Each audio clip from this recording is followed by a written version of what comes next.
We're definitely recording. Oh no, How do I know if we're on live? because Can it somebody says go onto YouTube and check that we're live? We're oh live? We're live. Welcome! We're live. Yay! My name's yay. Chandra Zuss. We're here for Handbook for Human Potential. Seth is my co-host today, and as promised, we have 11 of us authors here ready to share and especially be like celebrate this amazing day of our book, Handbook for Human Potential, an accessible guide to personal growth, being live and ready to buy. Yeah. Yay! And Chandra, that was the most excitement we're gonna get today from her. Woohoo! That's exciting. Woohoo! This is I've never seen you like this. You're so excited. It's so Woohoo! nice. So Yes. happy. Yeah, it's good. It's Seth, I good. am so happy. I'm so grateful that you're here to help me with the excitement and to Yes, carry the hosting I here got while you. I do my best at handling all the tech in the chat. And yeah, feel free, everyone, to put messages in the chat. I will be monitoring. Seth, thank you so much for both being an author in this book. I'm so grateful. And for also helping me with the publicity and for also helping me with hosting. I am deeply grateful for you. Thank you so much. And You're I, welcome. yeah. Yeah, Seth and I met actually a couple years ago and we both really liked each other. And I was like, can we be in touch and somehow find a way to work together because I want you in my life? And I feel really grateful that that actually has Me manifested too. in such a beautiful way. I love, Me too. yeah. And you Love wrote a beautiful fest. chapter on resilience. Yep. So I'm going to get to your two questions in 1 second after I just briefly share about, like, as an opening for our book, why I decided to create this book. So, two reasons really come up really strongly for me. One is I really love personal growth. I think to live at Esalen for 5 years and to take hundreds of workshops, you kind of have to be a personal growth enthusiast, which I have recently just completely owned about myself. So I really love personal growth. It's like a really big part of my life and something that I love talking about, I love sharing about. So that would be maybe my first reason. And then the second reason is that in my own, so I love to talk about growth, I love to talk about healing. And in my own journey, I have found that like it's been lots of different pieces to the puzzle. And I love referring people out. And so I also really think about this book as like a referral resource. Most of the people in this book, if not all, I have like personally worked with and I refer my clients to, refer my friends to. And so I really look at this book also as a referral resource.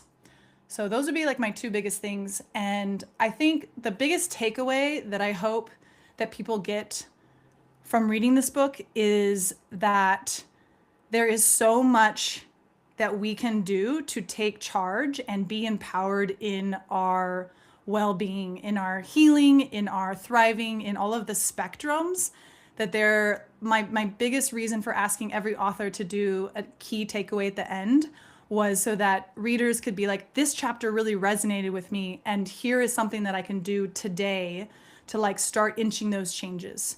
And so I was actually on a hike with my friend when I was describing to her about the book and she's like, oh, so it's like a handbook. And I was like, yes, that might be the title for the book. So thank you, Lindsay Dyer, for that. She gave us the title of the book. And it really is meant to be a handbook for personal growth. So yes, that's about Awesome. the book and why I started it. And I could not have done it without all of these authors. I am so grateful to each and every one of you. There's another 7 of us that are not on this call, and we'll do another call with them. But every one of these authors has just been a pleasure and honor to work with. And I'm so grateful for everybody being a part of this. Yes. Aw. That was Yes. so lovely and from the heart. Thank you for that. We Yeah. want to thank everyone else for being here, right? Who's watching the YouTube or who will watch the YouTube in the future. And we're watching the numbers for bestseller. We're excited about that. So yeah. Yeah. What else? So Seth, I want to introduce you, and we're going to go around to all of the authors and ask these couple questions, which are, why did you decide to contribute to the book, and what are you hoping that the reader takes away from reading your chapter? So Seth, would you kick us off? Yeah, yeah, absolutely, absolutely. So for me, well, Chandra just told you the story. So, but when I met Chandra and her family, she mentioned she was putting a book A book together. together. Are we okay? And it was the easiest yes that I had in my life in 2024 was I was getting divorced that year. It was filled with sadness, and that was like the easiest yes for me. And my vision is to inspire the world to heal, thrive, and smile from the inside. So sharing these frameworks and methods is part of, the larger movement toward collective resilience and awareness, because imagine what we can do if everyone's more aware and everyone has practiced and gone through resilience beyond what they can possibly imagine. Like what type of world would that be? So I feel like the possibilities are endless there.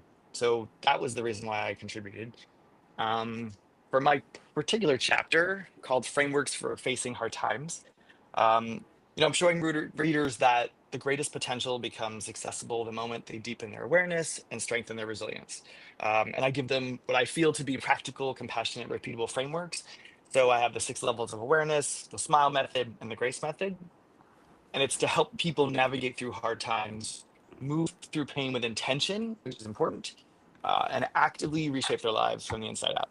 And I want them to feel seen, empowered, hopeful, equipped with tools, and inspired. So I really love that's your me. quote.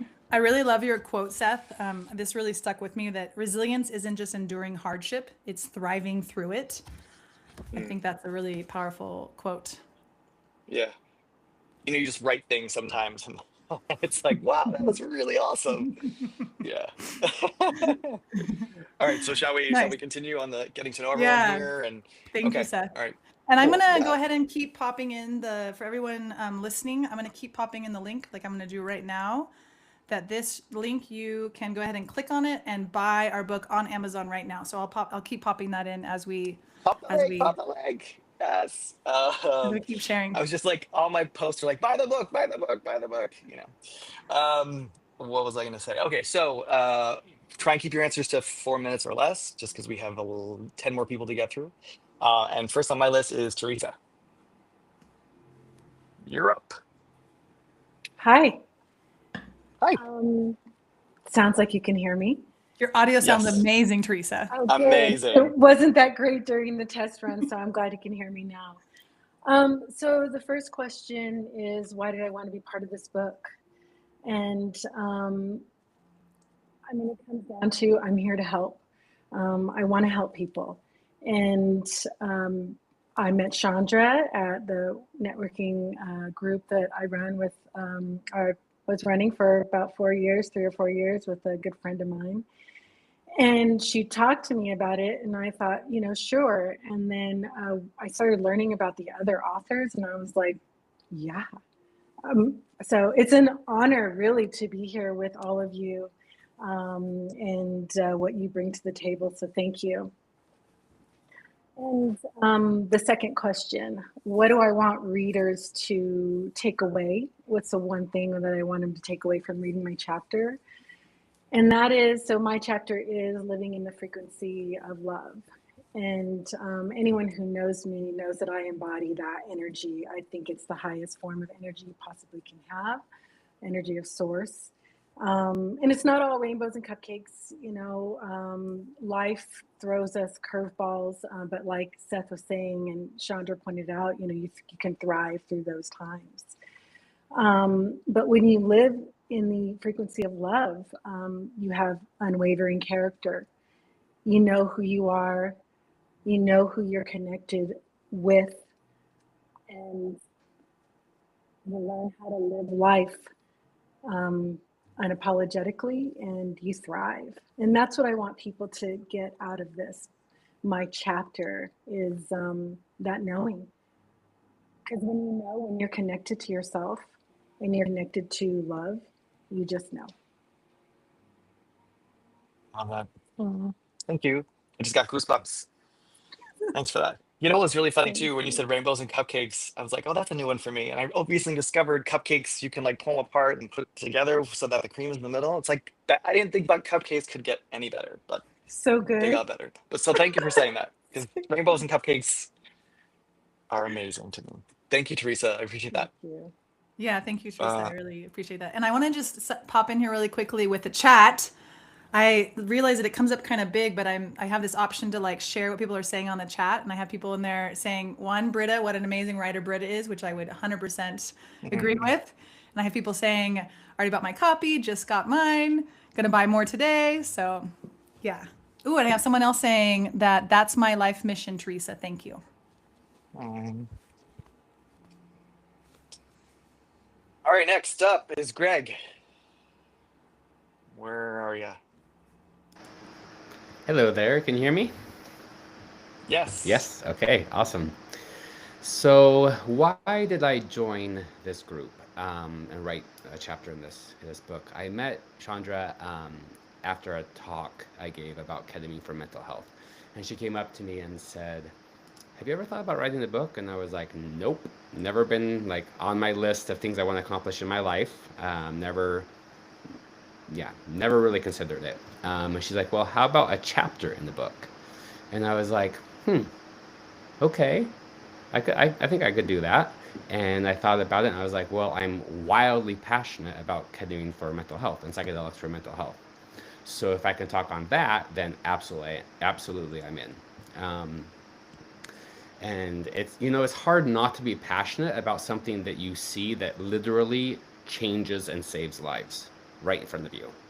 The most divine thing I can think of is to watch somebody heal in front of you. I'm a nurse anesthetist. I give anesthesia, and giving anesthesia, I feel like I've saved a lot of physical lives. But helping people want to be alive is a completely different level of satisfaction for me personally.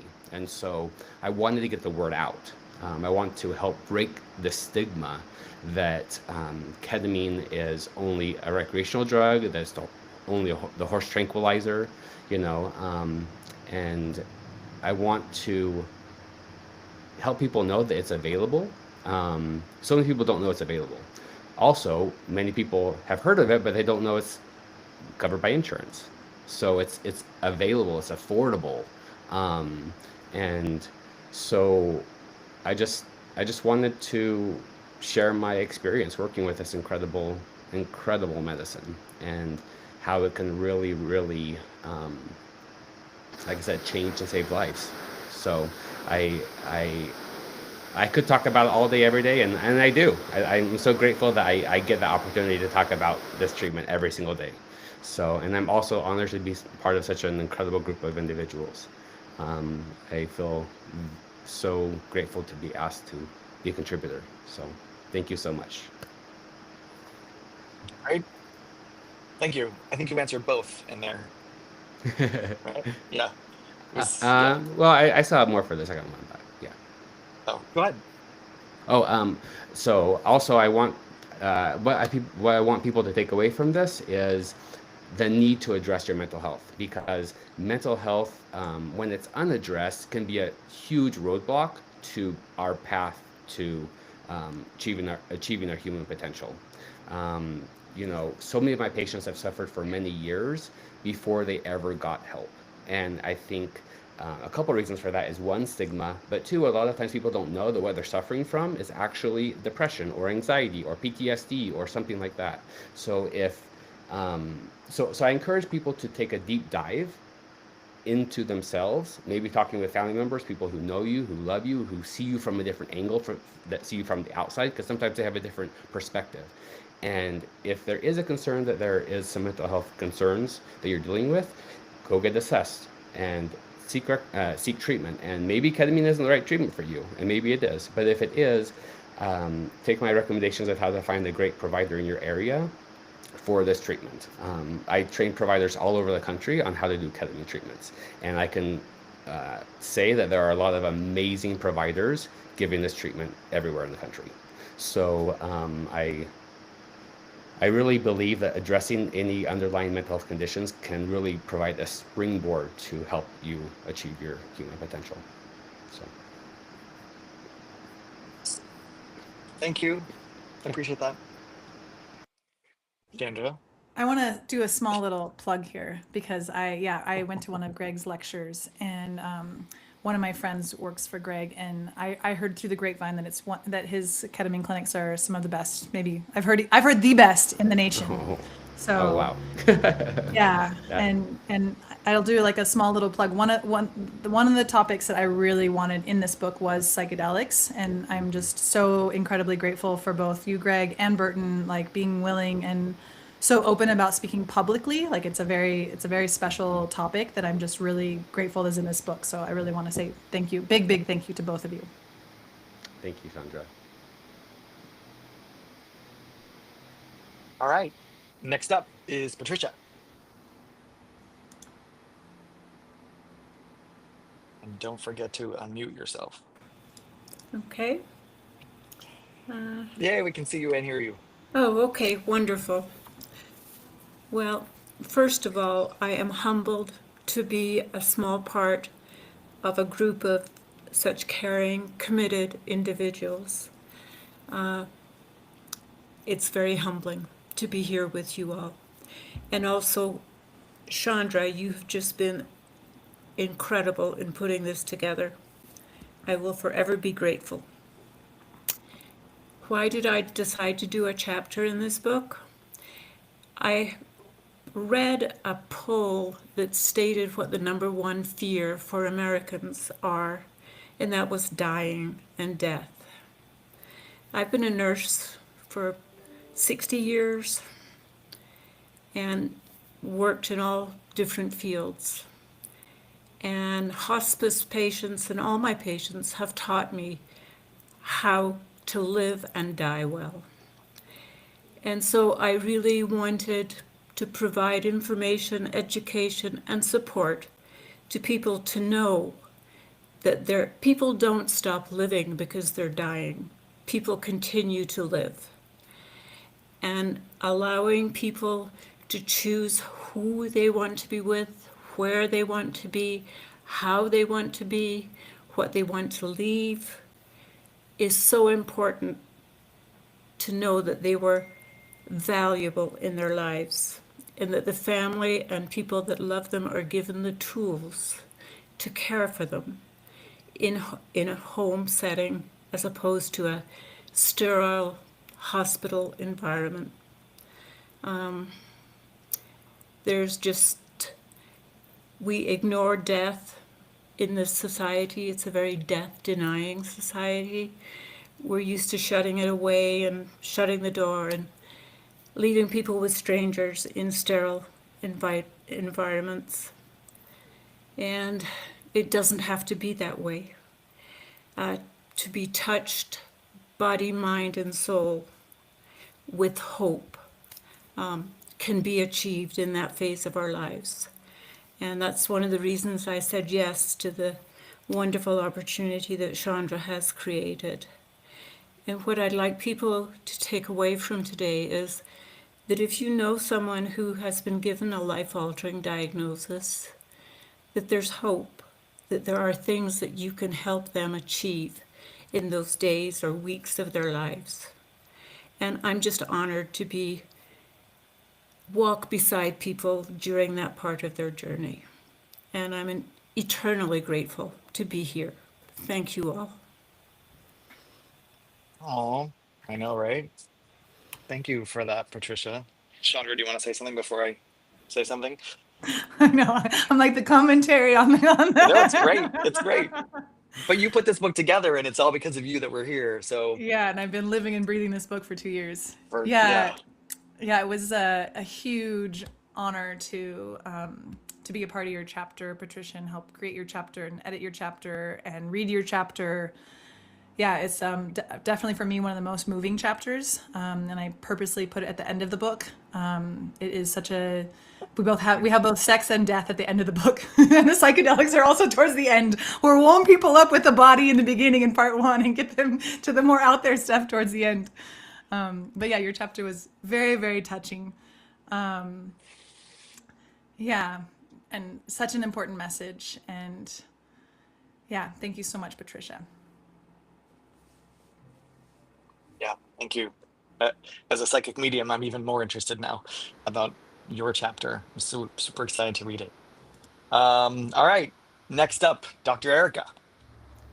Hi, everyone. Hi. Thanks for having me here. Thanks for the people that are showing up to support the launch of this project, which has been a long time coming. Chandra's been working so hard. So thank you first, Chandra, for your tenacity and your vision. And I agreed to do this book. It was also a quick yes for me.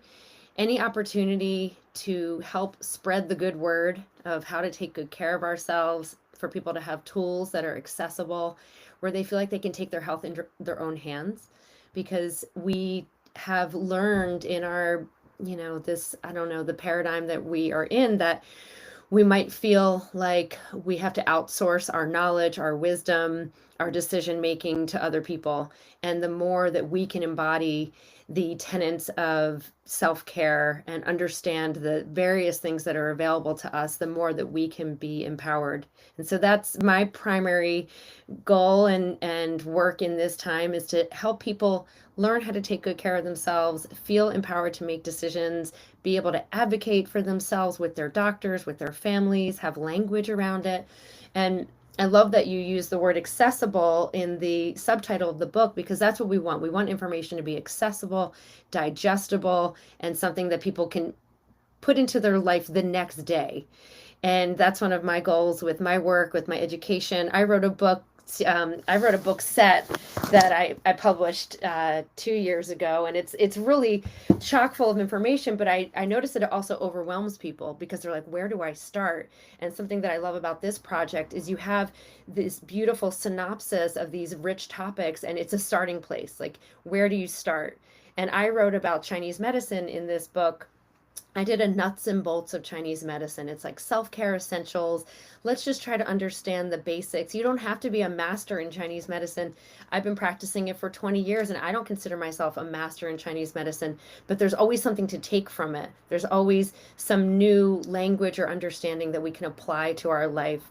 Like, for instance, on a cold winter day, maybe we want to start our day with a bowl of soup instead of cold cereal or a smoothie. Just understanding the energetics of the seasons and our physiology and how we relate to those things.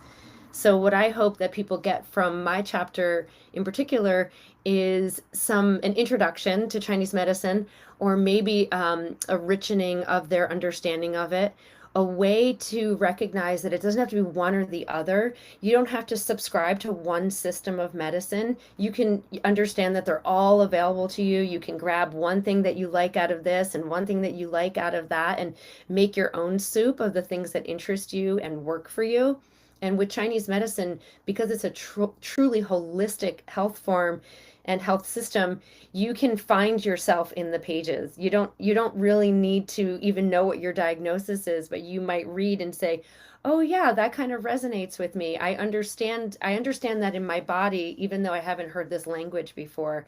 So I want to try to demystify that a little bit for people, so they might feel more comfortable and excited about trying Chinese medicine, maybe checking out that acupuncturist that your friend has told you about for a while, or try some Chinese herbs, or just try implementing the idea of being in attunement with the seasons, because that's something that we often we don't might not think about, because we live in our controlled environment in our home.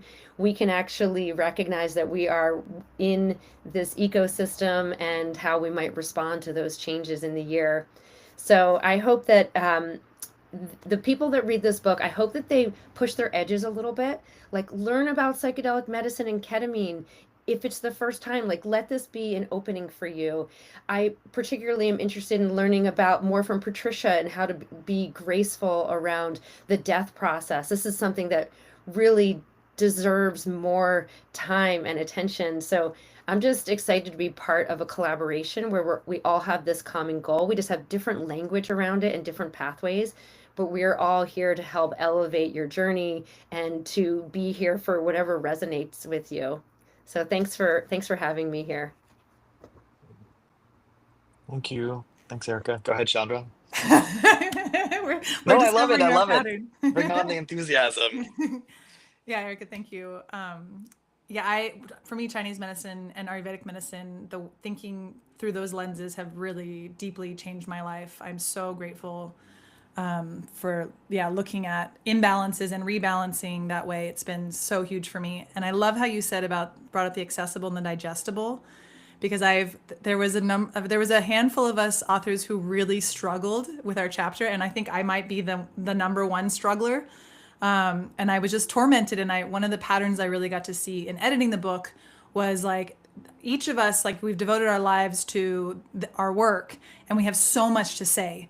And how do you actually fit it into one chapter? And how do you make it simple enough and not say too much so that it can be digestible?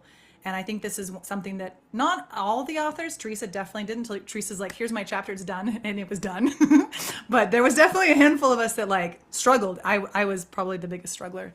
I also had my own deadline to set, so it made it worse. But yeah, digestible, accessible, and yeah, this book is really meant to be that simple stepping point into here you can actually implement it.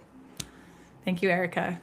And her book is amazing. I was actually just looking at your book on our bookshelf. My husband picked it up and he was like, this is incredible. And I just had that thought yesterday as I was looking at it. And I was like, it's so much. I mean, it's so rich with information, and it's like an encyclopedia. It's incredible. Yeah. Thank you. Yeah. Cool. I have some really good news. I'm trying to send this to you, Chandra, but I can't figure out how to send it to you. But we're already number 3 in hot new releases on Amazon for holistic medicine. Yeah, and it's just gonna go up from there. Yep. Ooh, that's so I exciting. was trying to figure out how to. I took a picture, but I can't figure out how to get the screen grab into this recording. But Can you put it in the anyway, chat? I Like, tried. I can share I stuff don't. from the chat. And here's a nice comment for Erica. Yeah, such a good book. Thank you. Public chat. Let's see if I can do this. Mm, Oh, it doesn't want nice, to do it. Jen. Thank you for your wow. Jen's one of our big supporters. Ah, It's not yay, that's sending. such good news, Sorry. Seth. That's so exciting. You know. I figured. Um, All of the authors have been telling me oh individually yeah. how much positive response they're getting and how many people are buying. And I'm looking at the KDP numbers and I'm like, this doesn't line up with what everybody's telling me. So I'm glad that finally some number is lining up with us moving up the charts. Yeah. Amazing. All right. Next up is Dr. Burton. Where are you? Excellent. Good afternoon, everybody. Great to be here. It's launch party time. What a cool collective project that we've put together for the masses. My chapter is on psychedelics as therapeutics, and as we've already started to scratch the surface, I am a neurologist by background and come from a scope of Western medicine where psychedelics were not mentioned at any time during medical school. And it wasn't until a fellowship training program at Johns Hopkins where this topic became addressed. And it really piqued my intrigue. And over the past several years, I've really gone down the rabbit hole, so to speak, to try to amass as much information as possible in the published literature.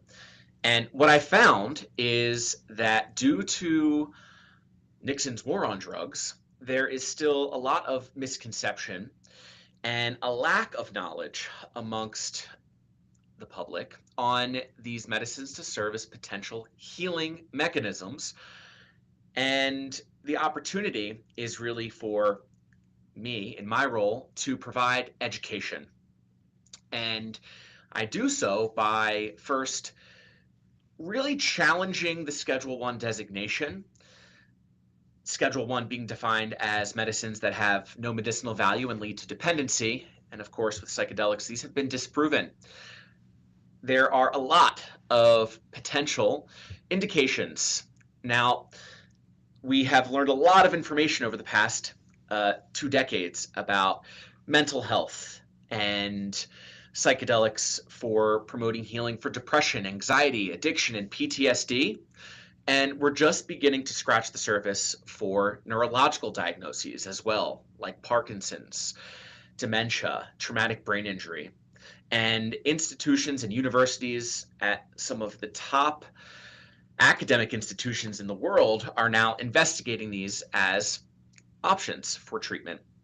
So my chapter starts with the history and respects that these medicines have been around for thousands of years and have a cultural context that really extend beyond the clinical setting.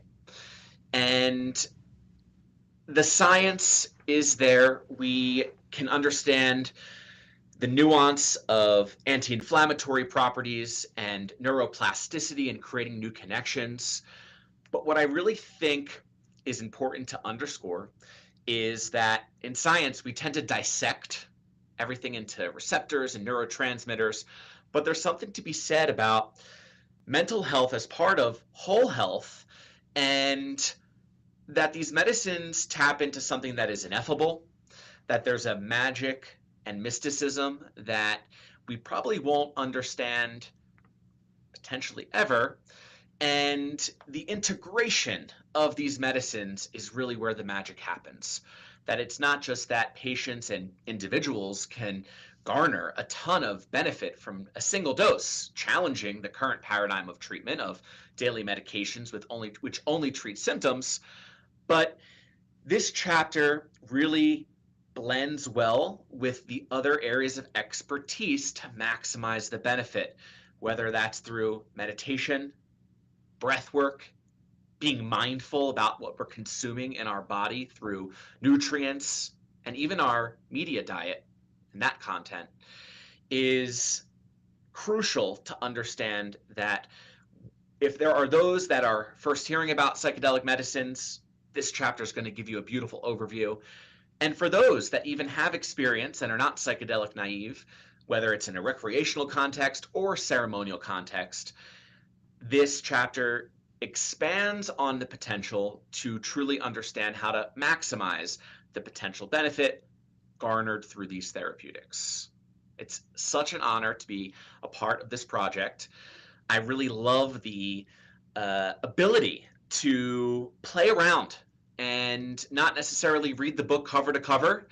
There's a nice introduction that Chandra provides, inviting you to look at the table of contents and look to see what chapter calls to you. And maybe you want to start at the back, maybe you want to start in the middle, but incorporating play into this experience, I think, makes the book much more enjoyable, super fun, and respecting that each chapter has its own voice, which keeps the experience quite dynamic. So I want to extend gratitude to Chandra for the organization of bringing everyone together, and to all my co-authors for your work and your advocacy and contributions to increasing our collective human potential. Yay. Thank you, Burton, so much. And yeah, I mean, we became friends because of this book, because I was seeking you out specifically because I heard you were open to speaking publicly. You have a TED Talk that's really awesome. At the end of your chapter, there's a URL code that goes to your YouTube talk that talks about psychedelics. And I also really want to shout you out for being one of the proofreaders who stepped up and said, I'm so eager, I'd love to help. And you gave me the incredible feedback of like, I can't get past chapter 1, which really led me to reorganizing the whole order of the chapters and also led me to writing another introductory soft landing. So I really value direct, clear, honest feedback, and you really delivered, and you really had a big impact on the book. So thank you so much, and as well as my partner Stav. You both had the exact same opinion, and so I was like, okay, loud and clear. Really happy to hear that. I appreciate that very much. I want to commend you on your persistency to get me to participate. Really commendable. And I'm really excited to actually gift this book out. I can think of a lot of people that I think would really appreciate it. And so I'm collecting a stack so that I can just gift these out. I think it's going to make a really awesome holiday season, Christmas, Hanukkah gift. I'm gonna throw in one more little plug there. I met Burton at the Sierra Psychedelic Society, which is a local psychedelic society here in Reno. It's incredible. And Burton nudged Kate, and so I don't know if the date is public, but I will say that we are going to do a book talk here in Reno at Sierra Psychedelic in February. I'm not sure if the actual date is live, so I'm just going to leave it at February. And all of the authors are welcome to come join us for that. But Greg and Bert and I are definitely going to be there at Sierra Psychedelic Society in Yep. February. So. That's going to be February 20th at 5:30 p.m. And not only is it going to be a book reading, but we're going to be doing a book signing. Oh, yay. So be there. February 20th, Reno, Nevada. Details to Nice. follow. Nice. I'm awesome. Thank you. All right. I think it's time to go to Bretta and her amazing pink sweater. That is just such a great contrast with the other background. I was Well gonna done. be in color for sure. Totally. Yeah, thank you all. Really excited to be on the call today. Starting off, your first question, why did I decide to contribute to the book? So the heart of this goes straight back to Chandra. Chandra, we met when we were going through coach training together, and she just has always been someone that I've admired, looked up to. And then I got to work with her, having her take me through my own food journey. And that was when I really was like, wow, okay, this human is phenomenal. And sure enough, like many of the rest of you, she was the one that came to me and was like, hey, I think you have something to contribute to this work, which similar to Greg, I was like, okay, like, yeah, like she knows I'm really passionate about this, but a book seemed very overwhelming. And I'm so incredibly grateful now, 2 years later, to have watched her just stay the route. And that is an incredible feat with 18 authors. Somebody said the word tenacity, and like that is why I contributed to this book, is because Chandra was tenacious. And I knew if she was picking these people, these were going to be some of the most amazing humans. She has a knack for seeing where the next moves are, the people that are bringing stuff to the forefront. I knew we needed this 2 years ago. I feel like we need this book even more now, especially after this year of 2025. So grateful for that. And then, of course, my second reason was my work, what I'm passionate about, which is helping individuals live very soul-led lives. I do that specifically through coaching women who are in the process of considering divorce. So I get to work with women that are at this just very intense crossroads of their lives. They are questioning everything. They are trying to find their footing. And with this chapter, I got to specifically focus on what were 5 of the beliefs that I have found in my own process and with my clients that seem to open and expand their ideas around what's possible for them.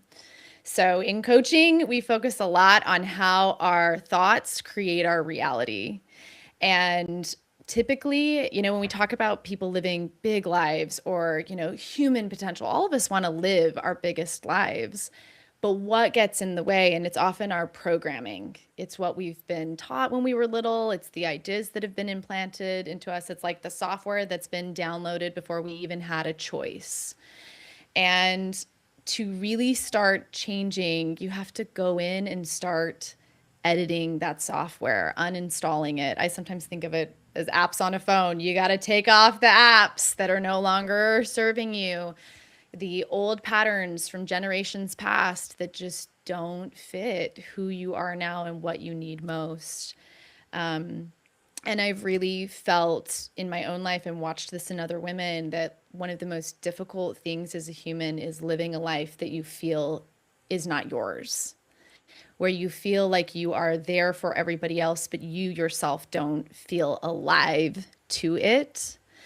And the work that I've done with my women that we go through, like Chandra said, I was like, what do I start with? Because my work kind of encompasses all these different areas, like pulling in all these different spots, but what could I focus on that would kind of be the deeper impact? And it comes down to these beliefs, expanding what you believe about the world. And I'm hoping that people reading my chapter will, similar to where I was, you've been told what life can contain, what's possible for you, and realizing that there is a whole other world available. Your entire reality can change based off of changing your beliefs around what's possible for you. So that's what I want most from my chapter. Thank you. Chandra, do you want to say something before we? Rita, I miss you so much. Same. Yeah, thank you so much for sharing and being a part of this work. And I completely agree with whoever commented and that you're a phenomenal writer. You have a beautiful way with words, and yeah, your chapter is I love that you actually zoomed out in your chapter and you didn't specifically talk to your niche. You actually made it more broad, which was a really beautiful gift to this book. And yeah, we share the same coach training, and so much of, at least in our lineage of coaching, like so much, it all comes down to our thoughts. And so changing our life at our belief level is just one of the most profound things we can do. So thank you for offering that to this book. I really appreciate it. And I miss you in your pink sweater. Always happy to provide. amazing. It's Always amazing. happy to provide a pink sweater, y'all. You need a pink sweater, you call me. I love it. All right, we have 20 minutes left, so I want to get through the next three, and then Chandra, I want you to end it up. But um, Diana, you're next. I think she's actually not here right now. I think she's having a lot of tech issues. All right, cool. Yeah. Dr. I Aaron think you can kick Sharman.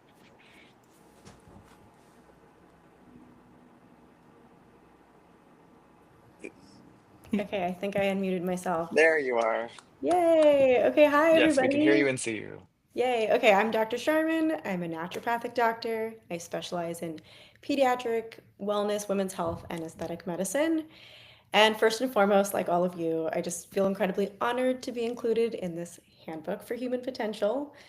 I've always been really shy and felt like I didn't really have anything to contribute to the world. But Chandra prodded me enough that I said yes. I took the leap, decided to be a part, and I'm so thankful that that I'm a part of it. What an incredible journey it's been. And I was so happy when I got this, I just got chills and was feeling like I'm part of something really incredible. So thank you, Chandra. Yeah, and again, like to just kind of reiterate what all of you said, the collective is so impressive. So I can't believe I'm part of that collective. So again, my gratitude. And I really hope that every reader who engages with my chapter walks away with a feeling of ownership, empowerment, optimism around their personal health, their family's health, their children's health. I just feel like I always hear from patients all the time, like I was just given this one option from my doctor, right? Like I had a period problem, like the answer for most doctors is just take this birth control pill. So there's just always options, and a lot of times it's just so simple. I talk about a couple just really simple scenarios where all the person needed was just someone to listen, kind of look at the whole picture and provide some feedback. So instead of being on some lifelong med or having some lifelong diagnosis, it was literally like a simple tweak. Like a quick example of that is I had this little tiny girl come in with her mom, and she was having bowel leakage every day. The standard approach to that, all the kiddos I see with like constipation or bowel issues, is just like Miralax every day for the rest of your life. And literally after one treatment, just like tweaked her diet a little bit, like put her on some digestive support. She like never had a problem again. So sometimes I feel like maybe I oversimplify things, but a lot of this is like not super brainiac smart. Like I feel like it's just such basic medicine that's not being provided. So I just want people to feel empowered. As a naturopath, I just feel like I have like so much in my toolkit. There's hundreds of options. I love finding that like right treatment for each person.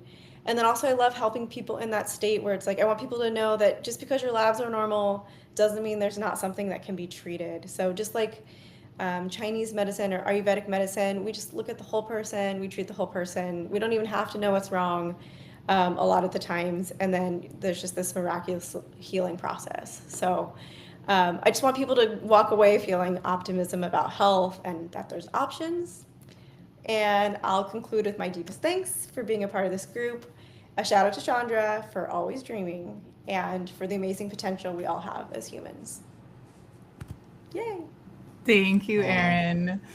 yeah, thank you. Aw, yeah, I think one of the biggest things that I'm hoping that people get from your chapter, and I believe Nakia also talks about this, and you mentioned it with the labs, what Western medicine looks at for like normal range. Functional doctors or naturopathic doctors, they look at a more optimized range. And so I hope that all readers start getting their numbers and their labs looked at by alternative doctors also, because what's average can still be really useful to, like, there's still an optimizing range that a lot of people don't realize how they have access to. So that's one of the biggest hopes I hope people get from your chapter and Nikia's chapter. I don't know if you remember, you don't talk about that, Eric, in your chapter, but I bet you can also look at an optimized range of labs too. Oh, yeah. Yep. Yeah, and Erin is one of my oldest friends. I actually call her Juniper, so you'll hear me slip all the time. We used to jump in the ocean in college together, naked at sunrise. She's one of my oldest friends, and yeah, she's been like huge for really my alternatives perspective of health and like really applying it to my kid. She was the one who gave me like my emergency travel kit or she didn't give it to me, but she told me what to get put in it. That we traveled out of suitcases for the first 2 years, and it was like the best thing to have a go-to and not have to use the, yeah, to be able to have like the first line of defense. So yeah, thank you so much for being a part of this chapter. As I told you when I was tenacious and getting you to join, I couldn't imagine this book without you. So thank you so much for saying yes. Thank you, Chandra. Yeah. All right, moving along is Jim, because I don't see that Diana has come back. I don't know if she's waiting to be let in. I don't know if you can see her. But Jim, you're up. Okay, thank you. First off, huge honor for Chandra asking me to write this chapter. At the time she did that, I was just wrapping up my book, which was Wounds to Wisdom, The Art of Healing Trauma. Uniquely enough, last Saturday, I've been coaching for 20 years now. That was my anniversary. But 2 years ago when she came to me, I was an absolute yes. And I kind of had the material, like it was there already. So I was able to take actually a few chapters, and I rolled it in. And to me, like my intention, trauma is a part of all of our lives, whether we admit it or not. And in my practice, at the core of what I deal with is trauma. And when I meet somebody who has severe trauma, this is going to sound odd, but those are the easiest clients, because there is something about severe trauma that impacts every area of your life. And when you are able to process that by simply understanding how we create this experience of life, your life shifts. The event that caused the trauma is still going to be there, but it doesn't have that emotional pull that pulls you down, and you can transform your entire life. So my intention to be like part of this incredible group of people is to get the message out that, like, trauma, especially now, the traumas that are there don't need to run our life. There are ways to actually, yeah, everything is possible, including healing trauma. So I was so excited to write a chapter of the book. And again, the intention is you can really live an amazing life. The deeper you understand how we create our experience, and then, the psychedelic stuff, that really, what I've found over the last 6 years is people who take psychedelics in the right way, literally, that trauma just dissipates and disappears. And now all of a sudden what you have in front of you is an incredible life. So big thanks to Chandra, big thanks to every other one. I actually got the book, and I guess I'm one of those weird nerds, because I read the book not from the beginning, but from one of the chapters to the end, and then I came back and finished it up. And it's such an amazing book. Thank you so much, Jim, for being a part of it. I consider you a very dear friend, and I'm so grateful for your contribution. And you also connected us to the person who taught me how to edit, who was the editor for your book. And yeah, in all of the camaraderie talks, and you offered more than a chapter in all of your support, and I'm really, really grateful for it. Yeah, thank you, Jim. And yeah, trauma. There's another couple authors who talk on trauma who are not here on this call today, but trauma, yeah, it's a Yeah, big deal. And it is, and the healing of trauma is so very possible. Yeah, and so yeah, thank you, and I'm glad the editor. She's a dear friend. She's edited all three of my books. So yeah. yeah, she's awesome. I also want to give a quick shout out because I know Elizabeth is here and she's commenting. Thank you, Elizabeth. She is the proofreader who meticulously went through our book and found so many little things. And so I just really want to shout you out, Elizabeth. Thank you for proofreading and finding so many little things and all of your beautiful comments today. And she loved your chapter, Britta. I saw Diana come in for a second, and then I think she left again or was kicked out again. Yeah, I think she's So, having big tech issues. so Chandra, do you want to? I know I you guess are I'm the kind of last very one into at the this point, questions. huh? Yeah, yeah. All right. Yes, I would love to. I can, yeah, I know we're going to be right on time, so it'll be perfect. So I ended up actually writing 2 chapters, which was not my plan. I wrote my main chapter I wrote is Mood Before Food, and I wrote this chapter because, well, I decided to contribute to the book because it's my book. I'll answer the funny, obvious question first. But I decided to write my chapter, which I was tormented on. I wrote at least 11 different chapters just trying to write this one chapter. And in the end, I really got down to what's the most important message? Like, what is the one thing that I really want people to take away from all of the things that I think are important? And for me, in my own health journey, food was one of the biggest pieces. I was a sick kid. I had a lot of allergies. I was overweight. I was on medication, and I just really struggled with my health. And there was a few factors, but food was one of the biggest factors for me. And so I really wanted to write, and it's what I've also built my coaching business. I have a 4-month, I can help you rewire your food cravings to crave food that makes you feel good, because so many people suffer with the cravings aspect of food. And so food is very important. But actually our relationship with food is even more important. And so how we think about food, how we feel about food, what we do with our feelings, like if we're upset or bored, or how we're relating to our personal feelings, is also a major factor in the foods we choose. And so if there's one thing that I really want people to take away from this chapter, is to really start thinking about the relationship level with food. And I look at the relationship level as what are we thinking about food and how are we feeling around food? And then if you have an emotional relationship with food, which a lot of us do, a lot of us are taught to cope with our feelings with food, then that same relationship approach for our feelings is also incredibly useful. And so I would really just encourage people to start looking at the relationship level, as opposed to trying to force yourself or trying to, follow a set of rules or follow a diet. What is the relationship? And the other chapter that I wrote, I did not plan on writing, and I actually almost cut out my Mood Before Food chapter because I was thinking, oh, I don't want to write too many chapters in the book. And my mom is like, it's already done. Why would you exclude your chapter? Because our book really needed a soft landing. After Burton and my partner said, I really evaluated every single chapter, and no chapter really, what I came to call a soft landing into our book. And so I came to figuring out, okay, well, this book needs a soft landing to kind of make it approachable or make it easy to kind of get into. And so I ended up writing a second additional chapter, which I actually called Chapter 0, Welcome Home to Your Body Wisdom. And it's a little bit more of the more newer work that I've been doing. And it's not so different than my mood and food stuff, but it has a lot more to do with really tuning in and listening to the body's signals. I think a lot of us have learned to override our signals, whether it's our fullness or our hunger, or even, I'm going to go to the poop thing here, but even pooping. Sometimes we ignore that urge, and then that urge gets quieter.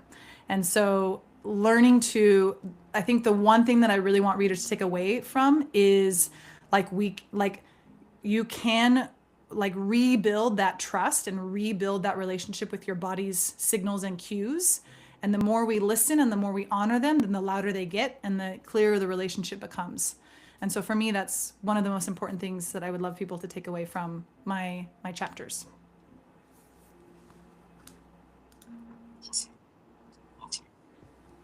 Elizabeth says chapter 0 is excellent. Thank you, Elizabeth. I love you. That's awesome. Nice. We are like so perfectly on time, except for Elizabeth. Yeah. Right. Well, also Diana, right? No. I mean, that's what I meant. Well, her Yeah. last name is Diana Elizabeth. Diana Yes. Elizabeth. Yes, I gotcha. Yeah, I know she like yesterday. She didn't even have her voice, so maybe it's totally perfect that she's not here today. We are going to do another one of these with the other authors who are not here, so there will be more to come. So I do actually really encourage you to go to our website and sign up for the book's email list, because there are going to be another few launches. There's going to be a hard copy launch. There's going to be an ebook. There's going to be an audiobook, which in my ideal world, each author is going to read their own chapters. I hope that happens. So please go to the book website and sign up to be on our book email list so you can get notified. I'm even going to create some swag. Nice. Everyone loves swag. So yeah, I think that's, I mean, yeah, please, thank you for being here. Like immensely Thank you huge for thank you to all of you guys who showed up and everybody who bought a book and bought multiple copies of the books. And thank you, Seth, for holding down the hosting. I'm very grateful. Yeah. It was easy and an honor and a privilege. So thank you. And thank you for putting this book together. Thank you for, I mean, everyone on this phone call, like I've had pretty much like weekly phone calls with Chandra for the past like 3 months, and just everything that, and then we started talking about this last year. So everything that she's done for this book, you have little idea how many like quandaries and queries she and I had and conversations and texts. And so you just like I like the word Dr. Burton said, persistency. I like that word. So thank you so much for getting this out to the world. Yeah, you're very welcome. Thank you for all the gratitude. I really appreciate it. I'm soaking it up. And yeah, it was a labor of love. And I am so grateful that it is out into the world. I am so, so grateful. It's there. Yay. And it's here. Yay. All right. Not only This is is it like there, it's amazingly on third, time. I know, third on right? bestsellers right now, y'all. So not only is it there, way to go. Way to go. Exactly. Success. Even though KDP isn't up to date. Yeah, no, I know. It will update. Keep checking it. Yay. All right. All right. Amazing. Thank you, everyone. Really, really big thank you. Thank you. Thanks so much, y'all. Thank you. Bye. Woo! Thank you, everybody. Aw. Aw, yeah. I'm going to stop the recording. Yay!